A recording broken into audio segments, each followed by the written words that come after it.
Bien, en este video vamos a hablar acerca del tema de la cadena respiratoria y de la fosforilación oxidativa, que como veremos son procesos que están íntimamente relacionados y que van a permitir pues a la final obtener la energía de la respiración celular.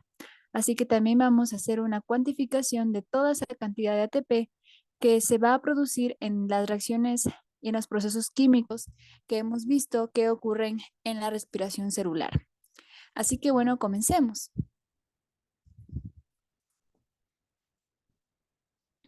Bien, bueno, cuando nosotros hablamos en primer lugar de lo que es la cadena respiratoria o cadena transportadora de electrones, tenemos que entender que este es un proceso que sí le sigue a lo que ya habíamos visto, que fue el ciclo de Krebs, si le queremos poner un orden a todos estos procesos químicos y que ocurre de manera específica en la membrana mitocondrial interna, que en esta imagen podemos verla aquí señalada con amarillo. La membrana mitocondrial interna tiene una característica especial y es que es bastante selectiva con las moléculas o las sustancias químicas que deja pasar al interior de la matriz mitocondrial.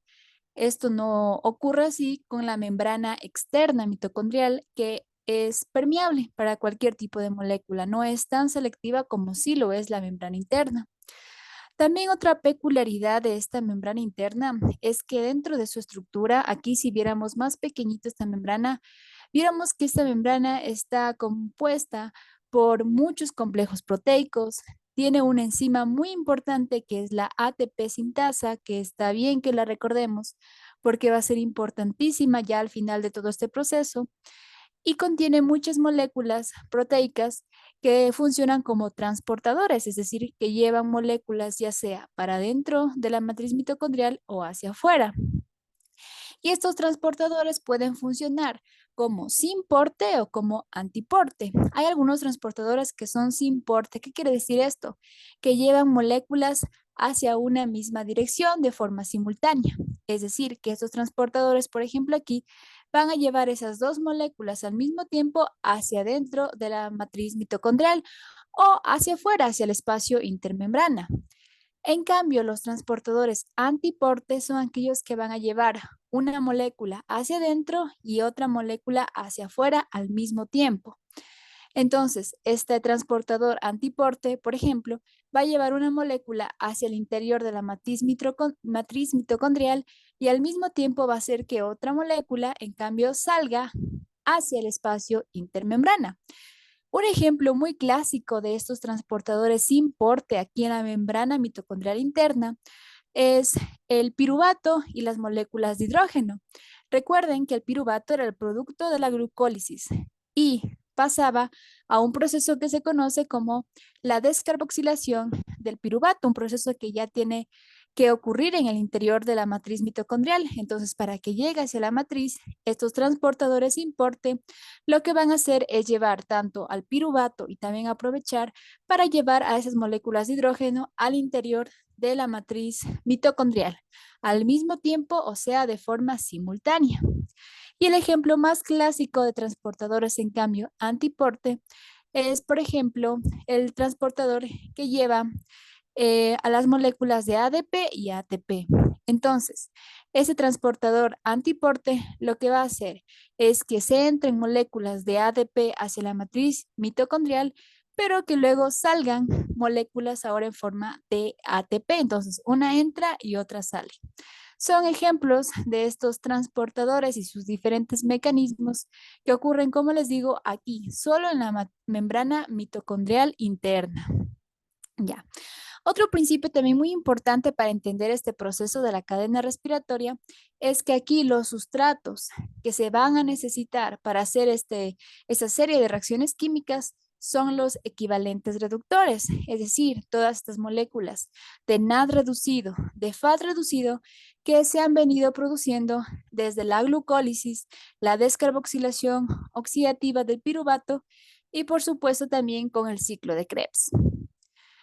Otra parte muy importante es recordar que cuando nosotros hablamos pues de cadena, ¿no? Como que se nos viene a la mente que son estructuras, son proteínas que están una seguida de la otra, o sea, en una forma de cadena. Y eso es prácticamente lo que va a consistir esta cadena respiratoria, como ya vamos a ver más adelante.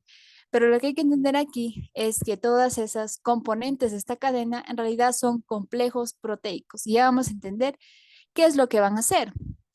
Ahora, otro también punto muy importante aquí es que las reacciones químicas que van a ocurrir en la cadena respiratoria son todas reacciones de tipo óxido-reducción. Así que son reacciones que de por sí generan energía, ¿no? Y que va a ser esa energía lo que en definitiva va a ayudar a producir los ATPs. Esto ya al final de lo que va a ser la fosforilación oxidativa. Y también es importante que tengamos en cuenta que en la cadena respiratoria va a producirse mucha agua, H2O, es decir, agua metabólica en la misma mitocondria, ¿no? Y que durante este proceso, pues como les había dicho, estas reacciones óxido de óxido reducción van a producir energía y esa energía libre será la clave para producir finalmente las moléculas de ATP, que es el fin o el objetivo de la cadena respiratoria y de la fosforilación oxidativa. Ya. Ahora, bueno, hablemos sobre los componentes de esta cadena respiratoria. Les había dicho que esta cadena pues tiene una serie de complejos proteicos que van uno seguido de otro. Entonces, ¿cuáles son esos componentes? En primer lugar, tenemos a las flavoproteínas y aquí tenemos dos importantes, la FMN, que esta es el flavin mononucleótido, y el FAT, que es el flavin adenosín o adenín dinucleótido, que es pues la diferencia, ¿no? Este es mononucleótido y este es dinucleótido. Ambos son flavoproteínas que están dentro de la cadena respiratoria, ya las vamos a ver. También otro complejo proteico importante en la cadena respiratoria que le sigue las flavoproteínas son las coenzimas Q. Y en las células se pueden encontrar coenzimas Q6 y 10, pero en nuestras células del ser humano, sobre todo van a encontrarse las de tipo 10, la coenzima Q10. Ahora, ¿por qué recibe este nombre de 10 o de 6, no? Entonces, para entender eso, primero hay que aclarar que esta coenzima es un complejo proteico que está formado por dos componentes, por un anillo de benzoquinona y por una unidad isoprenoide. ¿Qué es esto? Es lo que podemos ver en esta imagen. Por ejemplo, aquí se va a ver la estructura química específicamente de la coenzima Q10, que les dije que es la que está predominantemente en nuestras células. Entonces, aquí vemos este anillo. Este es el anillo benzoquinona, que es el componente que tiene tanto la coenzima 6 como la coenzima 10 igualitas. Pero la unidad isoprenoide es la cantidad de unidades isoprenoides es lo que diferencia a una coenzima Q6 de una coenzima Q10. La unidad isoprenoide está formada por 5 carbonos y contiene un enlace doble. Entonces, 1, 2, 3, 4, 5 y un enlace doble. Quiere decir que todo esto de aquí es una unidad isoprenoide. 1, 2, 3, 4, perdón, 1, 2, 3, 4, 5, 5 carbonos y un enlace doble. Esta sería una segunda unidad isoprenoide y así. A la final, la coenzima Q10, como su número lo dice, va a tener 10 unidades isoprenoides. 1, 2, 3, 4, 5, 6, 7, 8, 9, 10. Mientras que la coenzima Q6 tendrá 6 unidades isoprenoides. Entonces, esa es en esencia la diferencia entre la coenzima Q6 y Q10, la cantidad de unidades isoprenoides que contiene. Ya. Otro componente de la cadena respiratoria son los centros de hierro-azufre. En esta imagen podemos verlas, cómo son estos centros. Y pues no tiene mucha ciencia en sí, tiene moléculas de hierro que están unidas a moléculas de azufre, centros de hierro-azufre. Y bueno, por último tenemos a los citocromos.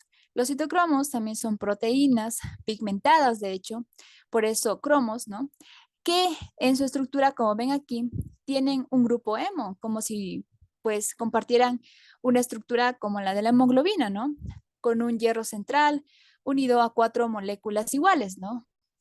Ya, pero la diferencia es que estos citocromos tienen más cadenas, más grupos químicos que bueno, le dan esta característica de ser citocromos de la cadena respiratoria. Y bueno, existen diferentes citocromos que se nombran según letras A, B, C, citocromo A, citocromo B, y también se pueden poner números, por ejemplo, B1, B2, y así como ya veremos más adelante. Un punto importante que hay que destacar aquí de los citocromos es que el monóxido de carbono y el cianuro son sustancias químicas que pueden inhibir a la acción del citocromo, que como ven aquí es un componente importante de la cadena respiratoria. Entonces sí, una intoxicación por monóxido de carbono o por cianuro inhibe el citocromo y por ende entorpece todo este proceso de respiración celular. Bien, una vez que ya conocemos cuáles son los complejos proteicos que van a seguir en esta cadena, ahora sí vamos a ordenarlos, cómo van a hacer su secuencia en esta cadena respiratoria. Entonces, el primer complejo que vamos a encontrar aquí en la membrana mitocondrial interna es el complejo 1. Y el complejo 1 está formado tanto por flavoproteínas, específicamente el FMN, y nucleótidos de hierro-azufre. Así va a componerse este complejo 1. El complejo 2, en cambio, va a estar formado por flavoproteínas de tipo FAT más núcleos de hierro y azufre. El complejo 3 va a estar conformado por estas moléculas de citocromo, cada uno de son sus nombres, y el complejo 4 va a estar conformado por la citocromo oxidasa, específicamente la citocromo oxidasa A y la A3. Entonces son 4 complejos proteicos. Y en medio de estos complejos proteicos, y como que uniendo estos complejos proteicos y relacionándolos entre sí, tenemos a 2 elementos, que es la coenzima Q y el citocromo C. Estos 2 elementos que no les he puesto aquí en cuadrados son elementos móviles, o sea, que pueden moverse a lo largo de esta cadena. Entonces, importante recordar cada uno de los complejos. Y como aquí dice, tanto la coenzima Q como el citocromo C sí son los únicos elementos móviles de la cadena respiratoria. Bien, ahora sí, en esta diapositiva se explica todo el proceso de cadena respiratoria, así que vamos a explicarlo. Entonces, en primer lugar, hablemos sobre qué pasa con el NAD. Entonces, ya tenemos aquí el NAD reducido, que se produjo, por ejemplo, en la carboxilación oxidativa del piruvato, o los que, por ejemplo, se produjeron en el ciclo de Krebs. Entonces, cada una de estas moléculas van a pasar por esta cadena respiratoria. Entonces, ¿qué es lo que pasa? Entra el NAD reducido y va a oxidarse, es decir, a eliminar estos hidrógenos y accederlos al primer complejo proteico, de manera que este primer complejo va a reducirse, o sea, va a aceptar en su estructura 2 hidrógenos. Ahora, este complejo proteico va a oxidarse, o sea, va a perder nuevamente esos hidrógenos y los va a ceder a la coenzima Q. O sea que ahora la coenzima Q va a reducirse. Ya, ahora la coenzima Q nuevamente se oxida para que el complejo 3 se reduzca, o sea que estos 2 hidrógenos ahora pasen a este complejo 3. Ahora el complejo 3 se oxida, elimina esos hidrógenos, o más bien cede esos hidrógenos, para que ahora se reduzca el citocromo C. El citocromo C se oxida y ahora se reduce el citocromo oxidasa, o sea, el cuarto complejo, ¿no? Entonces, este último cuarto complejo se va nuevamente a oxidar y va a quedar libre estos hidrógenos, ¿no? Por ejemplo, 2 hidrógenos. Y estos 2 hidrógenos aquí se van a unir con moléculas de oxígeno y pues van a formar moléculas de agua, que es esa agua metabólica que les había dicho que efectivamente se produce en la cadena respiratoria. Ahora, todos estos hidrógenos que llegan hasta acá, ¿van a formar agua metabólica? No. Algunos sí van a formar el agua metabólica, pero otros, estos hidrógenos simplemente se quedan acumulándose por aquí en la membrana mitocondrial interna. Ya. Entonces, como vieron, este fue el camino que siguió el NAD reducido. Complejo 1, coenzima Q, complejo 3, citocromo C y complejo 4. ¿Qué pasa en cambio con el FAD reducido? El FAD reducido no va a pasar por el complejo 1, sino que va a pasar por el complejo 2. Entonces, el FAD reducido se oxida y cede esos hidrógenos para el complejo 2, para que el complejo 2 ahora se reduzca. Ahora, el complejo 2 se reduce, cede esos hidrógenos para que la coenzima Q se reduzca. La coenzima Q se reduce y ahora va ahora en cambio a oxidarse, a perder esos hidrógenos. ¿Para qué? Para que el complejo 3 ahora en cambio se reduzca. El complejo 3 ahora se oxida para que el citocromo C se reduzca. Nuevamente el citocromo C se oxida y ahora el cuarto complejo va a reducirse. Y luego esos hidrógenos también pueden formar agua o seguirse acumulando aquí en la membrana mitocondrial interna. Entonces, este fue el camino que siguió el FAD reducido. Complejo 2, coenzima Q, complejo 3, citocromo C y complejo 4. Entonces, son como diferente el camino que sigue el NAD reducido o el FAD reducido en lo que tiene que ver con la cadena respiratoria. Ahora, hasta aquí tenemos ya principios y conocimientos bien claros. Como se dieron cuenta durante todo este proceso de cadena respiratoria, los procesos que en esencia ocurren son de óxido de reducción. Una molécula se oxida, otra se reduce.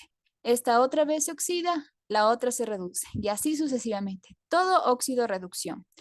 Fue un diferente camino para el NAD reducido y para el FAD reducido. Sí, ya lo dijimos. Y durante todo este proceso, pues va a generarse energía libre porque son reacciones de óxido-reducción. Ahora, cuando el NAD reducido se oxida y cede esos hidrógenos al complejo 1, se genera suficiente cantidad de energía libre como para generar una molécula de ATP. Cuando sea el NAD reducido o el FAD reducido, o el complejo 1, perdón, se oxidan y ceden esos hidrógenos a la coenzima Q, perdón, expliquemos esto de nuevo. Entonces, cuando el NAD reducido se oxida y cede esos hidrógenos al complejo 1, como les dije, se genera suficiente cantidad de energía libre como para crear un ATP. Eso es un principio bien detallado y que debemos grabarnos así. Cuando, en cambio, la coenzima Q se oxida y cede esos hidrógenos para que se reduzca el complejo 3, se produce suficiente cantidad de energía libre para generar solamente 0.5 ATP. Y por último, cuando el citocromo C se oxida para reducir a la citocromo oxidasa, que es parte de este complejo 4, se genera suficiente cantidad de energía libre como para generar un ATP. Por eso es que cuando el NAD reducido pasa por la cadena respiratoria, como este sí pasa por el complejo 1, sí pasa por el complejo 3, sí pasa por el complejo 4, a la final un NAD reducido genera 1, 1.5, 2.5 ATPs. Un NAD reducido genera 2.5 ATPs al pasar por la cadena respiratoria. Pero ¿qué pasa con el FAT? El FAT no pasa por el complejo 1, sino que pasa directamente a la coenzima Q. Entonces, el FAT reducido genera solamente 0.5 más 1, 1.5 ATPs, porque el FAT reducido no cede sus hidrógenos al complejo 1 como si lo hace el NAD reducido. Ya, entonces esto es importantísimo que tengamos en cuenta. Y bueno, el agua metabólica sí, a la final de la cadena respiratoria se generaban hidrógenos que podrían unirse a moléculas de oxígeno y formar agua, y que el resto de hidrógenos se van acumulando aquí. Esto es en esencia el proceso de cadena respiratoria. Sin embargo, quizás quedaron algunas dudas, evidentemente, sobre este proceso, como por ejemplo, seguramente dijeron, ¿por qué un ATP? ¿Por qué este genera suficiente energía como para generar un ATP? Pero aquí, en cambio, suficiente cantidad de energía para generar solo 0.5 ATPs. ¿Por qué existe esta diferencia? Y eso es lo que vamos a explicar con la fosforilación oxidativa, que pues aquí lo voy a explicar. Entonces, miren esta imagen. Aquí están todos estos hidrógenos, todos estos protones, ¿no? Porque el hidrógeno tiene carga positiva, que se fueron aquí acumulando a lo largo de esta cadena respiratoria, ¿no? Aquí vemos el complejo 1, el complejo 3, el complejo 4, y miren que aquí también vemos a la coenzima Q y al citocromo C como una cadena, ¿no? Entonces, los hidrógenos podían formar moléculas de agua o los hidrógenos iban acumulándose aquí en lo que sería la matriz mitocondrial. Y aquí está la membrana mitocondrial interna, donde en esencia ocurre la cadena respiratoria. Entonces, el primer paso de la fosforilación oxidativa nos dice, los protones se acumulan en la matriz mitocondrial. Sí, ya lo dije. Ahora, como se acumulan muchos protones aquí en el interior de la matriz mitocondrial, las mismas coenzimas, los mismos complejos proteicos, pueden bombear estos hidrógenos que se van acumulando aquí hacia el exterior de la membrana mitocondrial interna, o sea, hacia el espacio intermembrana. Entonces, los protones son bombeados hacia el espacio intermembrana, como se ven con estas flechitas.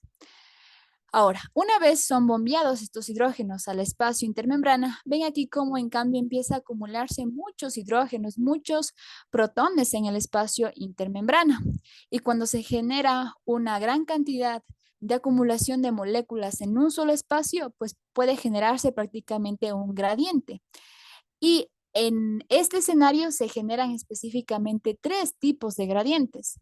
El hidrógeno es en primer lugar un compuesto químico, así que tiene sentido decir que esa gran acumulación de átomos de hidrógeno aquí lo que va a hacer es que se genere en primer lugar un gradiente químico, ¿no es cierto? Pero los hidrógenos a la final también son moléculas con carga positiva, entonces también se va a generar un gradiente de tipo eléctrico. Y a la final, los hidrógenos son moléculas que empiezan a formar una o a representar un tipo de concentración, mayor, menor concentración, en este caso mayor concentración en el espacio intermembrana. Por lo tanto, también representan un gradiente de concentración. Entonces, representan un gradiente de concentración, un gradiente químico y también eléctrico. Estos tres tipos de gradientes se suman entre sí estas fuerzas para generar una sola fuerza grande que se conoce como la fuerza protomotriz. Y esta fuerza protomotriz es de hecho el eje principal o el principio básico de la teoría quimio-osmótica de Mitchell, que es el autor en sí que explica todo este proceso y que nos dice por qué un NAD reducido equivale a 2.5 ATP y por qué un FAD reducido solamente equivale a 1.5 ATP. Ya. Entonces, son este tipo de gradientes los que van a confluir o a crear esta gran fuerza, que es la fuerza protomotriz. Ahora, ¿qué es lo que va a generar esta fuerza? Lo que va a generar esta fuerza es que estos hidrógenos que están acumulados aquí, de nuevo, sean empujados ahora hacia el interior de la matriz mitocondrial. Pero ¿cómo ocurre esto? ¿Por los mismos transportadores? No. Ahora hacemos uso de una enzima clave en este proceso, que es la ATP sintasa, ¿no? Entonces, miren cómo aquí se han acumulados todos estos hidrógenos en lo que es el espacio intermembrana, ¿no? Donde fueron bombeados en primer lugar por los complejos proteicos. Ahora, esta fuerza protomotriz va a llevar de nuevo estos hidrógenos hacia el interior de la matriz mitocondrial, pero por medio de la ATP sintasa, esta enzima que también se encontraba aquí en la membrana mitocondrial interna.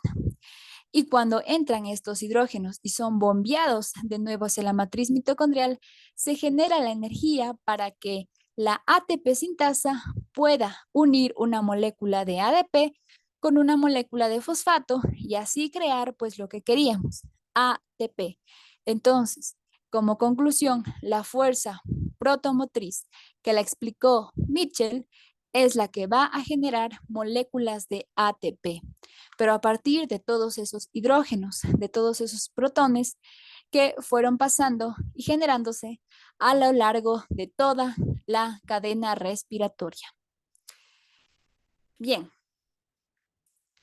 bueno, ahora Una cosa que también es importante y que me olvidé de mencionar es que aquí, durante todo este proceso de cadena respiratoria y todos estos hidrógenos que se acumulaban aquí y que en un primer momento eran bombeados por estos complejos proteicos hacia el espacio intermembrana, es importante aquí hacer hincapié en que el complejo uno va a específicamente bombear 4 protones hacia el espacio intermembrana. Y el complejo 4 también puede bombear 4 protones, pero el complejo 3 solamente puede bombear 2 protones. Eso es importante. ¿Por qué? Porque el complejo uno, que como les digo, puede bombear 4 protones hacia el espacio intermembrana, es capaz de generar con esta acción con este hecho de que los protones salgan hacia el espacio intermembrana y que luego por la fuerza protomotriz ingresen de nuevo hacia la matriz mitocondrial y activen a la ATP sintasa para que genere ATP, pues prácticamente el complejo uno al bombear 4 protones, lo que genera es una molécula de ATP. La coenzima Q, como les digo, solo puede bombear 2 hidrógenos, entonces solo puede generar 0.5 ATP, la mitad de lo que lo haría el complejo uno. Y el citocromo C, que es el complejo 4, sí puede bombear 4 protones, entonces también genera un ATP. De ahí podemos entender por qué les digo que el NAD reducido, al ceder los hidrógenos al complejo uno, puede generar suficiente cantidad de energía como para generar un ATP. ¿Y por qué la coenzima Q, al ceder los hidrógenos hacia el complejo 3, puede producir solamente 0.5 ATPs? ¿Y por qué el citocromo C, al ceder los hidrógenos hacia el cuarto complejo, puede llegar a producir únicamente un ATP? ¿Por qué? Porque estos complejos proteicos, por ejemplo, aquí el complejo proteico 1, recuerden que solo bombea 4 protones, entonces esto representa un ATP. Pero, por ejemplo, la coenzima Q, en cambio, em, no es coenzima Q. En cambio, el complejo 3 solamente bombeaba 2 protones, por lo tanto genera solamente 0.5 ATP. Pero el complejo 4 eh, sí puede bombear 4 protones, por eso te generaba un ATP. Entonces ahí sí se entiende la ciencia de por qué el NAD reducido genera 2.5 ATPs y una molécula de FAD reducido genera solamente 1.5 ATPs. Bueno, espero hayan entendido eso. Pero en sí lo importante que hay que recordar ya de este proceso, em, sí, ya, es qué cantidad de energía, qué cantidad de ATP se genera ya, en resumidas cuentas, en todo este proceso de respiración celular. Ya. Y entonces aquí la vamos a ver. Aquí tenemos al Embden-Meyerhof, o sea, la glucólisis aeróbica. Aquí tenemos a la descarboxilación oxidativa del piruvato y al ciclo de Krebs, ¿no? Los procesos claves que ya hemos visto en videos anteriores. Entonces, en la glucólisis sí se producían 2 moléculas de ATP, recuerden, y de forma neta, ¿no? Y se producían 2 moléculas de NAD reducido. Entonces, ya sabemos que cada molécula de NAD reducido equivale a 2.5 ATP, entonces solo multiplicamos, me sale 5 ATPs. En la descarboxilación oxidativa del piruvato no se producía así directamente ningún ATP, ningún GTP, ¿no es cierto? Pero sí uno de sus productos era el NAD reducido. Y por cada vuelta de la descarboxilación oxidativa era un NAD reducido. Pero como son 2 moléculas de piruvato que dejó la glucólisis, pues son 2 NAD reducidos, ¿no es cierto? Entonces multiplico 2 por 2.5, que es lo que el ATP que equivale, perdón, la cantidad de ATP que equivale a un NAD reducido, y me sale a 5 ATPs. El ciclo de Krebs sí producía moléculas de ATP de forma directa, eran 2 moléculas, ¿no? Igualmente, una por cada vuelta del ciclo de Krebs, pero eran 2 moléculas de piruvato, recuerden, las que generaba una molécula de glucosa. Entonces, a la final son 2 ATPs que produjo el ciclo de Krebs. Y el ciclo de Krebs también produjo 6 moléculas de NAD reducido. Les multiplico, me sale a 15 ATPs. Y el ciclo de Krebs produjo también 2 FAD reducidos. multiplico por 1.5 y me sale a 3 ATPs. Entonces hago la sumatoria.